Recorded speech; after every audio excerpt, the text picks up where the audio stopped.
And another risk I want to mention is the public perception of ammonia. Our thesis is that one reason why not a lot of people talk about ammonia is that for some reason it has a kind of bad public perception. Every chemical has different safety concerns.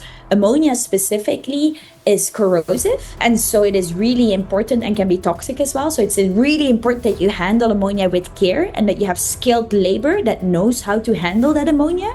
Karen Baert is the co-founder and CEO of Ammobia, a pioneering climate technology company on a mission to deliver the world's lowest cost ammonia production technology and transform one of the most carbon-intensive industries in the global economy. Spending so much time on the ocean is what gave me this deep passion for our ocean, for our planet, and this strong commitment to devote my professional life to helping preserve that. So why does modularity matter so much than the scales in this chapter? Think about like big container ships, big gas carriers. Today, they run on one of the dirtiest fuels out there, maritime fuel oil. As ammonia production is closely tied to energy systems and global trade, how do you think that some of these energy security concerns that we have, some of the geopolitical events happening, how do you think that influences where and how clean ammonia solutions can scale? Welcome everyone back to another episode of your favorite podcast. I remain one and only Toby, and as usual, we have Labake. How are you doing, Labake? Hi everyone, I'm good, thank you. I am a little under the weather, but trying to keep strong. Yeah, congratulations on your wedding. It was a good one. How do you feel? Oh, by the way, Labake is battling with cold, so sorry guys. I'm really sorry for whoever's got AirPods in this episode. Because it sounds like I'm right in your ear, and I really apologize. But yeah, it was good. It was awesome. It was great to have everyone in the same place celebrating. It was really good. It was really guys, I'm gonna maybe if I'm nice, I'll share one or two pictures. I was about to say that I'm sure Labake will send some pictures for us to upload. But yeah, congratulations. Thank you. I wish you all the best on the new season that you've begun to be a fruitful one for you. All right, without wasting time, guys, we have a very interesting guest on the podcast as well. I don't know why I like using the word interesting. Yeah, I think all our guests in these 3 seasons have been interesting, according to Toby. So I need to find a new word to use to describe that guy. But yes, we have a very, for lack of a better word, interesting guest on the podcast today. Our guest is someone you want to sit back and enjoy this conversation, because trust me, guys, it's going to be an enriching. I think it's an area we've never touched on the podcast before. Yes. And so this is one you guys should sit back, relax, and enjoy on this episode of the podcast. See you guys, man. Karen Baert is the co-founder and CEO of Ammobia, a pioneering climate technology company on a mission to deliver the world's lowest cost ammonia production technology and transform one of the most carbon-intensive industries in the global economy. Ammobia's breakthrough technology enables ammonia production at dramatically lower pressures, reducing cost, improving safety, and making it possible to produce ammonia economically at a wider range of scales and locations. By reimagining how ammonia is produced, Ammobia is working to unlock new pathways for decarbonizing agriculture, chemicals, maritime transport, and industrial energy systems. Prior to founding Ammobia, Karen worked at the forefront of climate innovation and investment. She served as the innovation strategist at the Stanford Hydrogen Initiative and was an investor at Breakthrough Energy Ventures, worked as a strategy consultant at Baert & Company. Her unique experience spanning engineering, venture capital, and climate technology gives her a rare perspective on what it takes to scale breakthrough solutions from the lab to global impact. Karen holds degrees in chemical engineering, renewable energy engineering, and an MBA from Stanford Graduate School of Business. Karen, welcome to the Sustainability and Climate Podcast. All right, welcome to the podcast, guys. And as we mentioned, we have a very incredible guest on the podcast. But Karen, welcome on the podcast. Before we get into the science, right, I want our listeners to hear something that I find genuinely lovely about your story, right? You grew up in Belgium on the sea. You were a competitive sailor as a child, according to my research. And I've read interviews where you say that the ocean is the reason you do this work. Can you talk to us a bit about that thread from being a young sailor in West Flanders to running the Bay Area Climate Tech company? Absolutely. And thank you so much for having me. This is going to be a great conversation. I grew up in Belgium, close to the North Sea. Grew up as a sailor. I think I was 5 when I was in a sailing boat for the first time. Started sailing competitively, although I wasn't the best competitive sailor, and then became a sailing coach. So I spent a lot of time on the water. And spending so much time on the ocean is what gave me this deep passion for our ocean, for our planet, and this strong commitment to devote my professional life to helping preserve that. And so that brought me to, let's say, broadly, decarbonizing heavy industry. I'm extremely passionate about decarbonizing all these industries that are what I like to say, the unsexy industries, right? The areas that not a lot of people are talking about, where a lot of our current emissions sit. First did that by studying chemical engineering in Belgium, then moved to Germany to study renewable energy engineering back in the days where solar was really and wind mainly was taking off in Germany. Started at a climate tech startup there in Berlin, which gave me kind of the first entrepreneurial appetite, I would say. And then realized that I really wanted to contribute to technology innovation, right? New technologies, lower cost technologies that can help us decarbonize. That's really where I found my passion, because that's where you can have the step change in adoption of clean solutions. And I decided to move to the US, to Silicon Valley, to the Bay Area to do that, given the strong focus on innovation here. So I made that jump after spending a few years as a strategy consultant at Bain & Company all over Europe.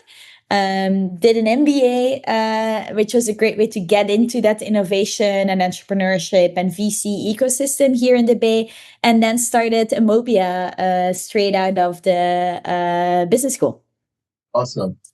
So you see, ammonia is important when it comes to the global food system, right? And it is increasingly discussed as the clean fuel. But this is not a conversation that's been talked about in the mainstream. We talk about the electric vehicles, we talk about solar, and we talk about the heat pumps. But nobody at the dinner party will bring up ammonia. So why is this such a very critical level for decarbonization, and why are most of us not yet caught up to this thing? That is such a great question. Back to my comment on unsexy industries, to me, ammonia is one of the most overlooked chemicals and molecules that has a huge current impact on the world and can have a very positive impact going forward. Why? Ammonia is a huge lever for resilient and clean fertilizers and energy. Today, ammonia is around $100 billion market, and it feeds half of the world's population, because most fertilizers actually are ammonia-derived chemicals. And that is just the start. Going forward, ammonia will continue to be a fertilizer, but on top of that will also be a fuel and energy carrier. The reason why ammonia can do that is ammonia is essentially a zero carbon fuel, zero carbon molecule. So the chemical formula is NH3, it's hydrogen and nitrogen combined, and there's no carbon in the molecule. So when you burn it, you have zero CO2 emissions. That's why there's two big new use cases that are emerging for ammonia. The first one is fuel for maritime shipping. So think about like big container ships, big gas carriers. Today, they run on one of the dirtiest fuels out there, maritime fuel oil. A lot of them are transitioning to run on ammonia. Ammonia is a good solution for them because, one, it's zero carbon, and two, it's relatively high. It has a relatively high energy density. So for these big ships, you cannot electrify, like batteries don't have enough of an energy density. Hydrogen also doesn't. Ammonia is the only like zero carbon fuel that really meets the needs there. So that's one. Maritime is one of the new use cases. And the second one is ammonia as a, let's say, energy carrier. Think about ammonia as the shipping container of energy. It's a way to redistribute renewable energy across the world. because you can produce it from any clean feedstock, and then you can relatively easily and cost effectively transport it to other continents who need that clean energy. So these are a lot of different use cases. And so that comes with the fact that ammonia alone as one molecule has the potential to mitigate 5% of global greenhouse gas emissions in some of our hardest to abate sectors, which to me is incredibly exciting. Yeah, very much so. And I think it's also so interesting because it's not something a lot of people think about. Like, a lot of people don't think about ammonia and the opportunities that come with it. But Ammobia, your organization's mission, is to deliver the world's lowest cost ammonia production technology. And basically, you want to try and enable production at any scale from any source, right? Why is cost, not just carbon, the defining constraint in decarbonizing ammonia? Such a great question. And we need to go a little bit back in history here. The ammonia production process was invented in 1914 by two genius scientists, Haber and Bosch, in Germany. And since then, that process has fed half of the world's population as a fertilizer. But the process also hasn't changed much and is a process that essentially it runs at extremely high temperatures and pressures, which means that you need to produce ammonia at massive, massive scale. To give you an example of what that means, an ammonia plant is at least $1 billion investment. And an ammonia plant is like, it's a chemical complex. It takes like a few minutes to drive around it. That comes with some challenges.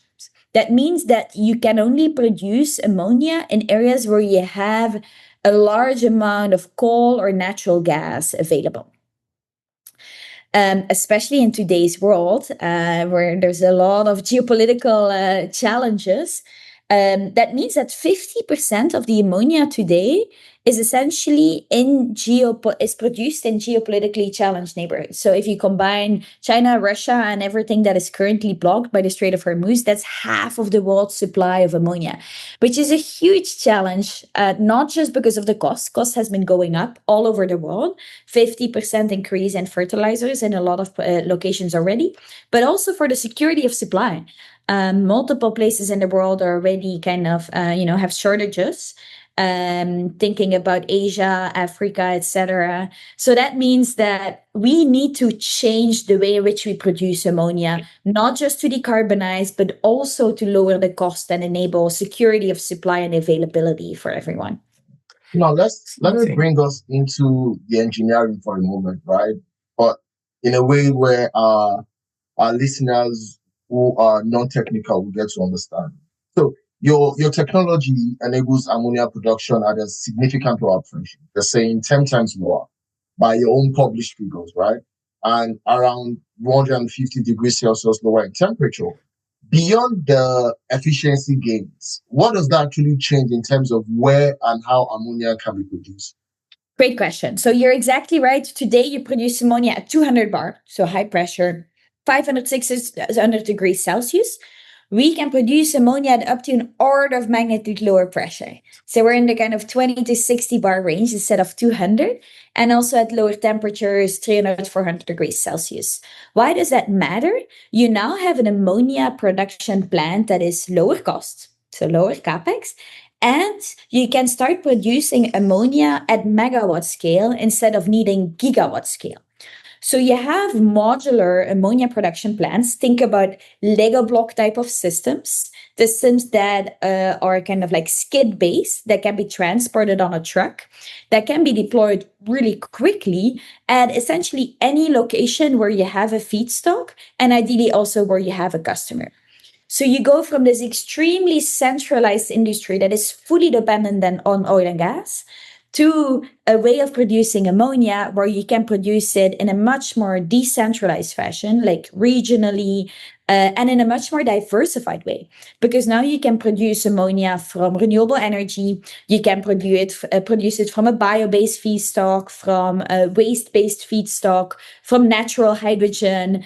So there's a lot of options out there which enable you to produce ammonia at lower cost, in a more reliable way, and also shorten the supply chain, and so give more power to local communities, and ultimately deliver the ammonia to the customer at a lower cost than the cost that they experienced before that. So talking about cost, right? Like the conventional plants that you're competing against, they cost like $1 billion, and they produce a few thousand tons a day on massive location. But your commercial unit produces about 250 tons a day, and you stack them. Why does modularity matter so much than the scale in this chapter? Why does modularity matter so much? Sorry, could you repeat the last part of that question? No, so I'll say, why does modularity matter so much than the scale in this chapter? So modularity matters a lot here because the problem today in the ammonia industry is because you need $1 billion and a massive feedstock to be able to build a new plant. This industry remains extremely centralized and extremely limited to, the production is limited to just only a few regions in the world.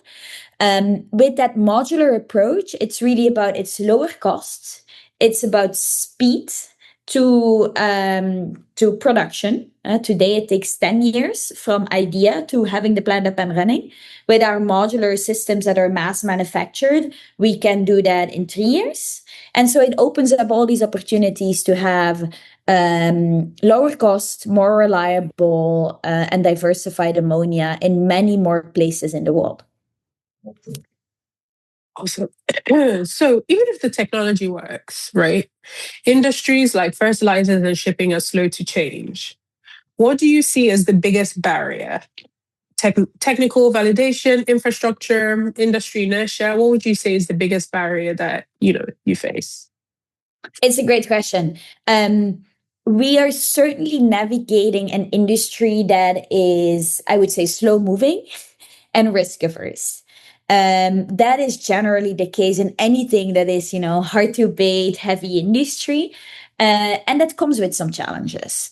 I would say the first challenge is the capital intensity of the industry, which means that every change you make requires a lot of capital, which means that things happen slowly. To give you an example, in the shipping industry, so ships, if they want to start using ammonia instead of the dirty fuel that they use today, they need a different engine. These engines exist. The technology is there. But changing an engine in a ship or building a new ship with a new engine takes a long time. There's this saying in the shipping industry that 2050, which is when we need to be decarbonized, is one ship lifetime away, right? And I think that just exemplifies the speed in the industry. So making these transitions takes time and requires a lot of capital. That's why we at Ammobia believe that it's extremely important to not do that alone as a startup and innovator, but really work together effectively with the incumbents in our industry. And so we think a lot about building partnerships, strategic partnerships with incumbents that are engineering companies, or customers, or ammonia producers, or hydrogen producers and feedstock suppliers, so that we can actually build global consortia to do these things together, and also to spread the risk across multiple players. And another risk I want to mention is the public perception of ammonia. Our thesis is that one reason why not a lot of people talk about ammonia is that for some reason it has a kind of bad public perception. Ammonia is, like every chemical, it's important to acknowledge that there are safety considerations that are extremely important. Every chemical has different safety concerns.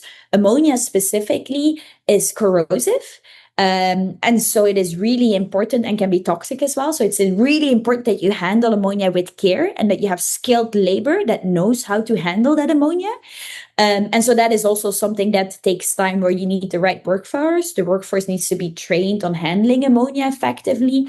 And every infrastructure change that you make needs to be very well prepared, and the right safety standards need to be in place. And so that really requires a full industry transformation, right? Because everyone needs to be on board. Everyone needs to be educated and understand the risks and concerns.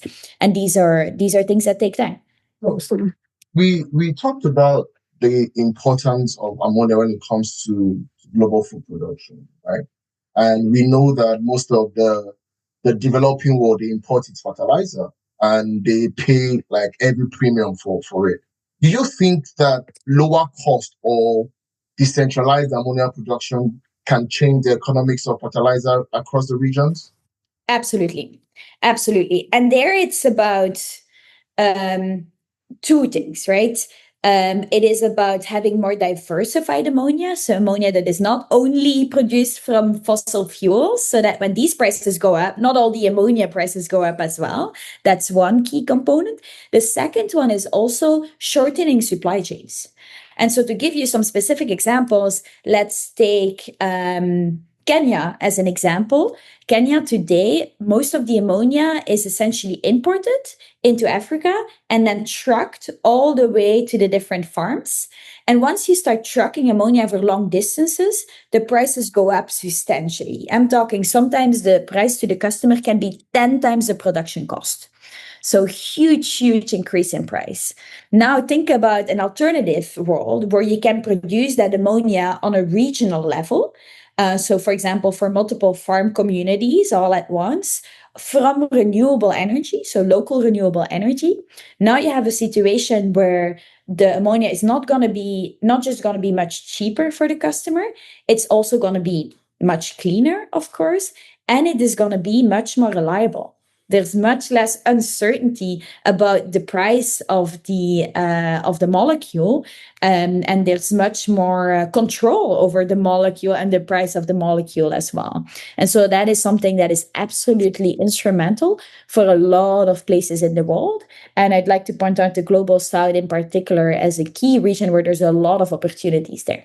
So speaking of regions where opportunities are, you mentioned kind of what's going on with geopolitics now, in the Strait of Hormuz and all the very many things that we're seeing pop up, globally.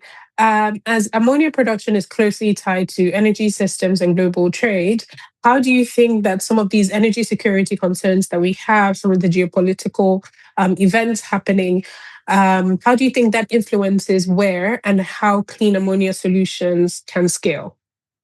Absolutely. It's a really good question. And I actually just wrote a blog post about this. So this is very timely. So as I mentioned, I mean, the ammonia industry is really at a critical turning point right now. Prices are going up significantly, 50%. And we think this is just a start in a lot of places in the world. And other places are just losing access to the ammonia itself. To me, that means that this, of course, leads to challenging situations for a lot of places in the world. And also, I like to say, never waste a crisis. I really hope that this is also an opportunity and a wake-up call for communities and for countries all over the world to really change that supply chain and to really take the long-term view and think about what changes do we need to make today to enable a more secure, reliable, diversified supply chain for our fertilizers, given ammonia is the number one feedstock for fertilizers, and given the fact that ammonia is also extremely important for energy security and fuel security on top of that fertilizer story.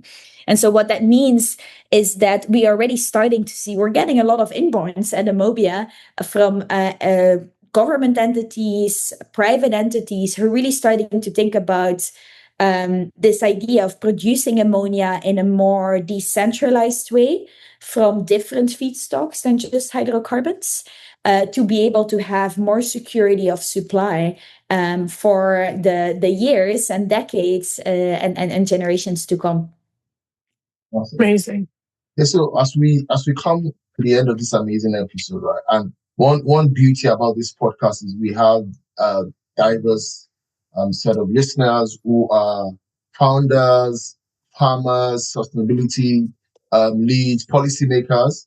If there is one misconception about ammonia, right, that you think we need to urgently talk about, what do you think it is? Great question. I'll mention two things. One, hydrogen and ammonia. There's been a phase where there was a hype around hydrogen, and people thought, or at least pretended that these molecules would solve everyone's problems, all the way from road transport decarbonization to, I don't know, heating hopes. And I think that led to a lot of confusion and a lot of unrealistic ideas, to be honest. I think it's really important to remember that ammonia and hydrogen have a role to play in heavy industry, in hard to abate sectors. And these are very B2B molecules that will never be, we're not going to produce ammonia in our backyards. That is something that I think it is very important to make a clear distinction on. These are areas where we don't think these molecules should play a role. And frankly, direct electrification is a much more efficient pathway, or other solutions, versus the ones where in these heavy industry, hard to abate sectors, this is the area where ammonia already plays a large role and needs to continue to play a larger role. That's one. And the second one is, I'll reiterate the point on safety. Ammonia, like every other chemical, is a molecule that needs to be handled with care, but there is absolutely no reason why ammonia would be have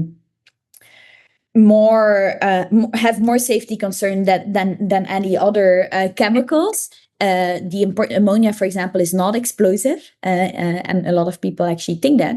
And it is ammonia has a self-alarming effect. So ammonia actually smells bad, which a lot of people associate with, oh, that's bad. That's actually a really good thing, because you smell it if there were to be a leak before it becomes dangerous. So that actually makes ammonia a molecule that is easier to handle in some way than many other molecules. But of course, it's really important that everyone that handles ammonia understands the molecule and knows how to deal with it and is trained on dealing with it. But I think that is also a really important one, where we need to educate the industry, we need to educate policy makers, we need to educate financiers, because often there's this notion of, if you don't know a lot about a molecule, you tend to be scared, and you tend to not want to have anything to not want anything to deal with it. But I think that educational piece is extremely important, because once people will really understand, that's when we'll be able to actually do the right things to ensure safety, but also advance the industry in the right way. Amazing. So I'm so excited. No, Sorry, go ahead. Toby. I know Toby is about to give you, what he calls his flowers. He likes to do that for all our guests. I think is really important. But before we kind of round up the conversation, I wanted to say a big thank you for the conversation, because I didn't know a lot about ammonia, particularly not in the context, of decarbonization. So this has been really, really interesting for me to learn, and I know really interesting for our audience as well. So yeah, I wanted to just say a big thank you for that, because I'm definitely going to look it up a little bit more now and pay attention to kind of conversations around it as an opportunity as well. So, all right. So before we close, Karen, right? You once said something in a very small Belgian newspaper that I believe a lot of people have not come across yet. And you said that your parents and most of your family, they work in the medical sector. Am I correct? And you wrote and you said they work very hard every day to make a difference for their patients. And I want you to hear something today, right? Your parents, one person at a time, which is a great work.